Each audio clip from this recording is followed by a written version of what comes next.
गीता में श्री कृष्ण ने बहुत बड़ी बात कही है कि यदि आप धर्म करोगे तो आपको ईश्वर से मांगना पड़ेगा, लेकिन यदि आप कर्म करोगे तो ईश्वर को आपको देना पड़ेगा। किसी भी मूर्ख व्यक्ति से बहस मत करो, वरना लोग समझ ही नहीं पाएंगे कि असल में मूर्ख कौन है। जिंदगी में ऐसे इंसान पर कभी भी जुल्म मत करना जिसके पास फरियाद के लिए भगवान के अलावा कोई न हो। नेक इंसान बनने के लिए उतना ही प्रयास कीजिए जितना खूबसूरत दिखने के लिए करते हैं। मुश्किल वक्त हमारे लिए आईने की तरह होता है जो हमारी क्षमताओं का सही आभास हमें कराता है। संघर्ष करते हुए मत घबराना, क्योंकि संघर्ष के दौरान ही इंसान अकेला होता है। सफलता के बाद तो सारी दुनिया साथ देती है। श्री कृष्ण कहते हैं, दुनिया के सारे खेल खेल लेना, पर भूल कर किसी की भावनाओं के साथ मत खेलना, क्योंकि ये वो गुनाह है जो मैं कभी माफ नहीं करता। श्रीमद् भगवत गीता में लिखा है कि धैर्य रखो, क्योंकि हर नया परिवर्तन आसान होने से पहले मुश्किल हुआ करता है। जो मानव अपनी निंदा सुन लेता है वह सारे जगत पर विजय प्राप्त कर लेता है। किसी को दर्द देकर अगर आपको भी दर्द होता है तो समझ लेना आपकी आत्मा में परमात्मा विराजमान है। यदि आपका व्यक्तित्व नेक है तो भरोसा अपने व्यक्तित्व पर करो। संसार में आप हर किसी के लिए सही नहीं हो सकते। आप पूरी दुनिया जीत सकते हैं संस्कार से, और जीता हुआ भी हार सकते हैं अहंकार से। कर्मों से डरिए, ईश्वर से नहीं। ईश्वर माफ कर देता है, कर्म नहीं। अटल सत्य है कि जैसे बछड़ा सो गायों में अपनी मां को ढूंढ लेता है, उसी प्रकार कर्म अपने कर्ता को ढूंढ ही लेता है। प्रेम जब व्यक्ति की सीमा से हटकर असीमित हो जाता है तो वह भक्ति बन जाता है। तनाव से केवल समस्याएं जन्म ले सकती है। समाधान खोजने हैं तो मुस्कुराना ही पड़ेगा। समय और स्थिति कभी भी बदल सकती हैं, अतः कभी भी किसी का अपमान न करें और न ही किसी को तुच्छ समझे। आप शक्तिशाली हो सकते हैं, पर समय आपसे अधिक शक्तिशाली है। मन को निराश न कर, बस श्री कृष्ण पर तू विश्वास कर। हर पल साथ है मुरली वाला, इस बात का एहसास कर। गंभीर तपस्या और ज्ञान मार्ग से ध्यान श्रेष्ठ है। जो दान बिना सत्कार के कुपात्र को दिया जाता है वह तमस दान कहलाता है।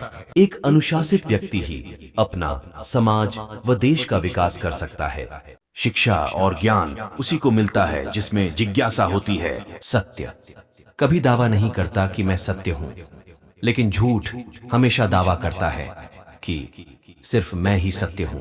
गलतियां ढूंढना गलत नहीं है, बस शुरुआत खुद से होनी चाहिए। आपकी कामयाबी के बाद लोगों को आप में वो खूबियां भी दिखती है जो आप में कभी थी ही नहीं। समय मनुष्य के बनाए मार्ग पर नहीं चलता, मनुष्य को समय के बनाए मार्ग पर चलना पड़ता है।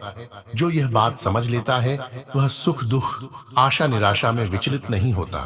जिसे तुम अपना समझकर प्रसन्न हो रहे हो, बस यही प्रसन्नता तुम्हारे दुखों का कारण है। इंसान अपने विश्वास से बनता है, जैसा वो विश्वास करता है वैसा ही वो होता है। शांति, नम्रता, मौन, आत्म संयम और पवित्रता ये मन के अनुशासन है। ये सृष्टि कर्म क्षेत्र है। बिना कर्म किए यहाँ कुछ भी हासिल नहीं हो सकता। कर्म के बिना फल की अभिलाषा करना व्यक्ति की सबसे बड़ी मूर्खता है। याद रखना, अगर बुरे लोग सिर्फ समझाने से समझ जाते तो बांसुरी बजाने वाला भी कभी महाभारत होने नहीं देता। रोना बंद करो और अपनी तकलीफों से खुद लड़ना सीखो, क्योंकि साथ देने वाले भी श्मशान से आगे नहीं जाते। जो लोग बुद्धि को छोड़कर भावनाओं में बह जाते हैं उन्हें हर कोई मूर्ख बना सकता है। वक्त से पहले मिली चीजें अपना मूल्य खो देती है, और वक्त के बाद मिली चीजें अपना महत्व। कौन क्या कर रहा है, कैसे कर रहा है और क्यों कर रहा है, इन सब से आप जितना दूर रहेंगे उतना ही आप खुश रहेंगे। गीता के अनुसार जिंदगी में हम कितने सही हैं और कितने गलत हैं यह केवल दो लोग जानते हैं, एक परमात्मा और दूसरी हमारी अंतरात्मा। किसी का अच्छा ना कर सको तो बुरा भी मत करना, क्योंकि दुनिया कमजोर है लेकिन दुनिया बनाने वाला नहीं। कोशिश कर, हल निकलेगा। आज नहीं तो कल निकलेगा। अर्जुन के तीर सा सद मरुस्थल से भी जल निकलेगा।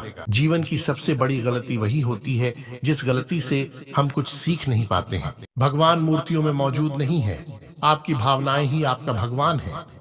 आत्मा तुम्हारा मंदिर है। हर किसी को अच्छा समझना छोड़ दो, क्योंकि अंदर से लोग वो नहीं होते जो ऊपर से दिखाई देते हैं। सफलता आपकी हालत देखकर नहीं, आपकी मेहनत देखकर आएगी। अहंकार उसी को होता है जिसे बिना किसी संघर्ष के सब कुछ प्राप्त होता है, और जिसने अपनी मेहनत से हासिल किया है वही दूसरों की मेहनत की कद्र करता है। जो दूसरे को इज्जत देता है असल में वो खुद इज्जतदार होता है, क्योंकि इंसान दूसरों को वही देता है जो उसके पास होता है। परिवार के साथ धैर्य प्यार कहलाता है, औरों के साथ धैर्य सम्मान कहलाता है, स्वयं के साथ धैर्य आत्मविश्वास कहलाता है और भगवान के साथ धैर्य आस्था कहलाती है। बुरा समय आपको जिंदगी के उन सभी सच से सामना करवाता है जिनका आपको अच्छे समय में कभी ख्याल नहीं होता। यदि तुम्हारे अंदर खुद को बदलने की ताकत नहीं है तो तुम्हारा कोई अधिकार नहीं कि तुम भगवान या भाग्य को दोष दो। अगर साफ नियत से मांगा जाए तो ईश्वर नसीब से बढ़कर देता है। समय जब पलटता है तो सब कुछ पलट देता है। इसलिए अच्छे समय में घमंड ना रखे और बुरे वक्त में सब्र रखना ना छोड़े। कुछ लोग अपने अधिकार के लिए तो संघर्ष करते हैं परंतु अपने कर्तव्य को भूल जाते हैं।